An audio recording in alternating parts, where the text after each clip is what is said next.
बिस्मिल्लाहिर्रहमानिर्रहीम। अस्सलाम वालेकुम dear students, how are you. आज हम पढ़ेंगे फर्स्ट ईयर का लेक्चर होगा इंग्लिश का और लेसन नंबर जो है आपका 10 a mild attack of locust, उसको आज हम ख़त्म करेंगे और उसके साथ साथ जो एक्सरसाइज है वो भी हम उसका सलूशन भी देखेंगे, उसको सॉल्व करेंगे। तो पेज नंबर है डियर स्टूडेंट्स 63 और इस पे सेकंड लास्ट पैराग्राफ है, इसको पढ़ते हैं। तो या फॉर द लॉर्ड सेक, तो खुदा के लिए। सैड मार्गरेट एंग्रीली, मार्गरेट ने गुस्से से कहा, एंग्रीली गुस्से से, मार्गरेट ने गुस्से से कहा फॉर द लॉर्ड सेक, के खुदा के वास्ते। सेक का मतलब होता है कंसीडरेशन, रिगार्ड। तो खुदा के वास्ते। स्टिल हाफ क्राइम, अब भी नीम चिल्लाते हुए, आंख चिल्लाते हुए। What is here is bad enough, जो कुछ यहाँ पर है। व्हाट इज हियर, जो कुछ यहाँ पर है। इज बैड इनफ, बहुत बुरा है। इजंट इट, क्या नहीं है। तो यहाँ पर जो कुछ हो चुका है बहुत बुरा हुआ है, क्या नहीं है। फॉर ऑल दो, क्योंकि अगरचे। फॉर का मतलब यहाँ पे होगा बिकॉज, क्योंकि। ऑल दो अगरचे, द इवनिंग एयर, शाम की हवा।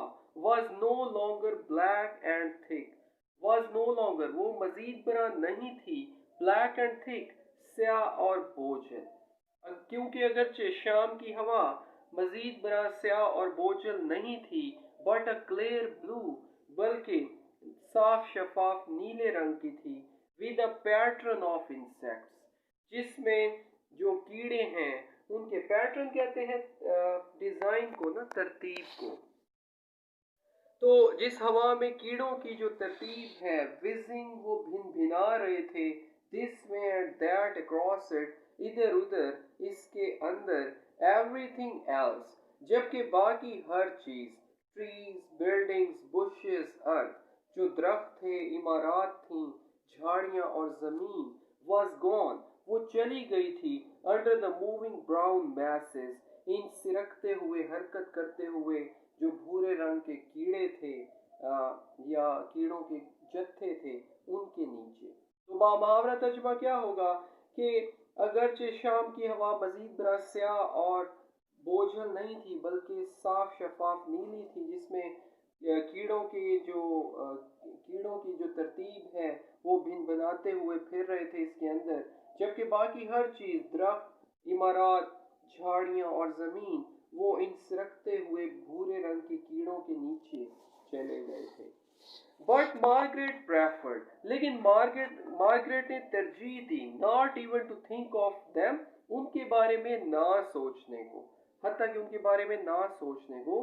After the midday meal, तो दोपहर के खाने के बाद। The man went off to the lands, आदमी अब जमीनों पर वापस चले गए। और प्रेफर का मतलब और सिनोनिम होता है ऑफ, मतलब कि तरजीह देना।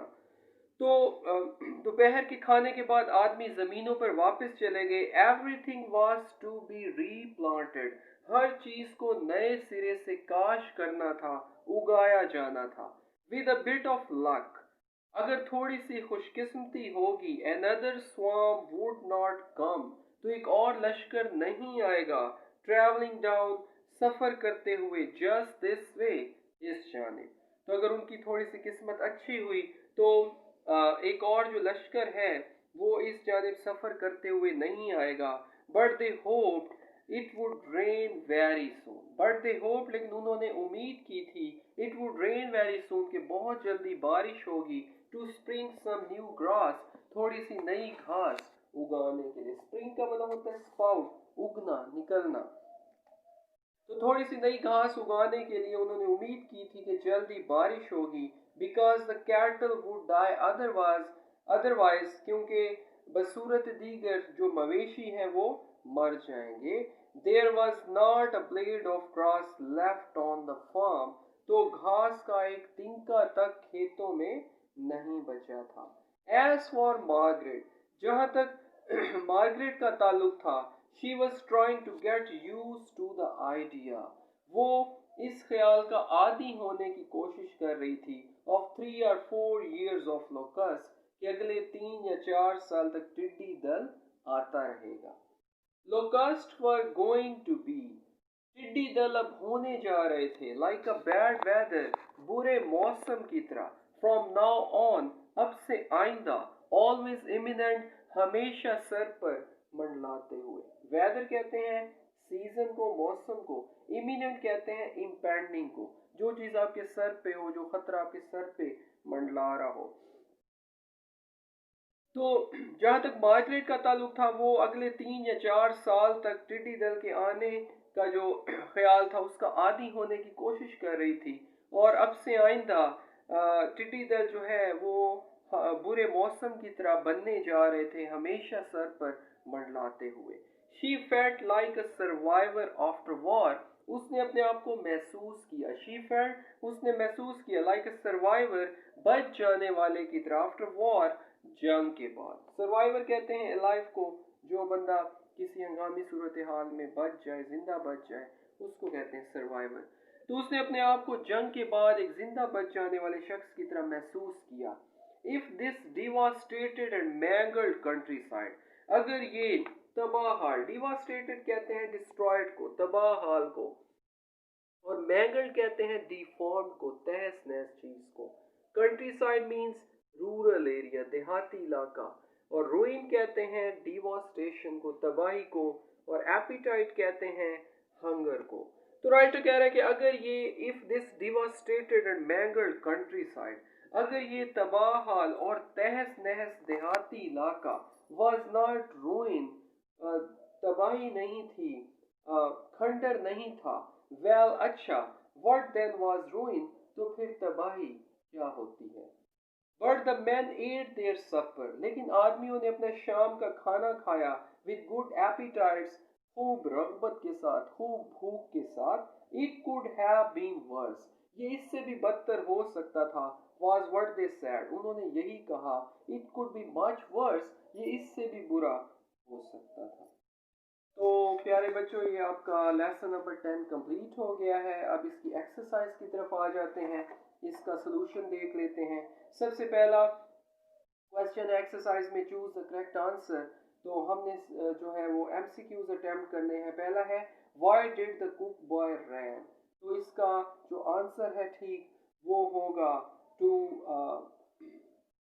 या टू समन द लेबरर्स, जो बी वाला ऑप्शन है वो ठीक होगा। उसके बाद है why did the house boy ran off to the store, to, इसका सी ऑप्शन ठीक होगा, to collect any bit of metal.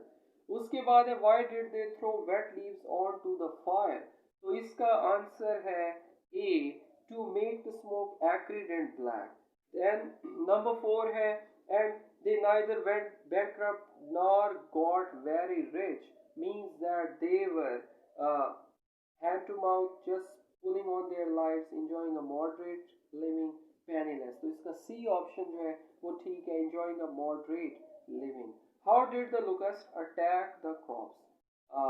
हम इसका आंसर सी जो है देंगे, इन swamps, लश्कर की शक्ल में। उसके बाद नंबर 6 है why did the people beat the tin cans? इसका जो आंसर है वो है B, to keep the insects away. Then number 7 what did the farmers do at the time of attack, इसका बी ऑप्शन ठीक है, they to precautionary measures to keep the locust away, B option. उसके बाद number 8 है locust attack in the area of 50 miles, 50 मील तक के इलाके को वो हिट करते हैं, हमला करते हैं, तो सी ऑप्शन ठीक होगा। उसके बाद है what made the boughs of trees wet to the ground, locust, टिड्डी दल की वजह से, जो बी ऑप्शन है वो ठीक होगा। How did the land look after the locust had move to the south, a devastated landscape, जो डी ऑप्शन है वो ठीक होगा। उसके बाद क्वेश्चन नंबर 2 है ट्रू और फॉल्स, इसको आप छोड़ दें, ये नहीं आता आपके पेपर में। देन इसको हम थोड़ा सा शॉर्ट क्वेश्चंस को डिस्कस कर लेते हैं। आंसर द फॉलोइंग क्वेश्चंस है व्हाट आर लोकस्ट, तो लोकस्ट को आप डिफाइन करेंगे कि locust are insects and they travel in groups and they attack crops. उसके बाद question number 2 why did the farmers throw wet leaves on fire to make the smoke acrid and black. उसके बाद number 3 है what was the desire of every farmer, every farmer desired that the locust may overlook his farm and go on to the next. उसके बाद number 4 है, did Margaret know what to do to keep the locust away? तो आप इसका answer देंगे कि no, Margaret did not know what to do to keep the locust away. What was the condition of trees? The condition of trees was very bad. All the trees were looking queer and strange, and they were covered with insects. How did old Stephen treat the stray locust which he found on his shirt? तो old Stephen जो है वो muscle देता है. He split down the stray locust with his thumbnail. Are the hoppers different from the locust? Yes, hoppers are different. They are young insects and they are born lately. Did Margaret lose heart on the loss of crops? No, Margaret did not lose heart on the loss of the crops. What are the locusts compared with? Why are the locusts compared with bad weather? Locusts are compared with bad weather because they can attack at any time and they are always imminent. वो हमेशा sir पे मंडलाते रहते हैं. Why did the men eat their supper with good appetites? They thought that they have done the trick and they have survived. So they were tired also. So they ate their supper with good appetites. उसके बाद question number 4 है, आप छोड़ दें, long questions हैं, और write down the correct form of verb है. तो मोस्टली में जो है सेकंड फॉर्म हम लगाएंगे. जैसे Stephen yelled at the houseboy, Margaret saw the smoke of fire rising all around, old Smith had his crop eaten to the ground, the sunlight comes down distorted, the earth seemed to be moving. Punctuation के हमने rules पढ़े हुए हैं, हम इसको कर लेंगे. और प्रेपोजिशन आप छोड़ दें. क्वेश्चन नंबर 7 ये सेकेंड ईयर में आते हैं. और जो कॉम्प्रिहेंशन का है आखिरी क्वेश्चन, उसको भी आप छोड़ दें, ये पेपर में नहीं आता. सो ये आपका सलूशन था एक्सरसाइज का. आप इसको देखें लेक्चर को और फिर हम इसको डिस्कस करेंगे. Thank you.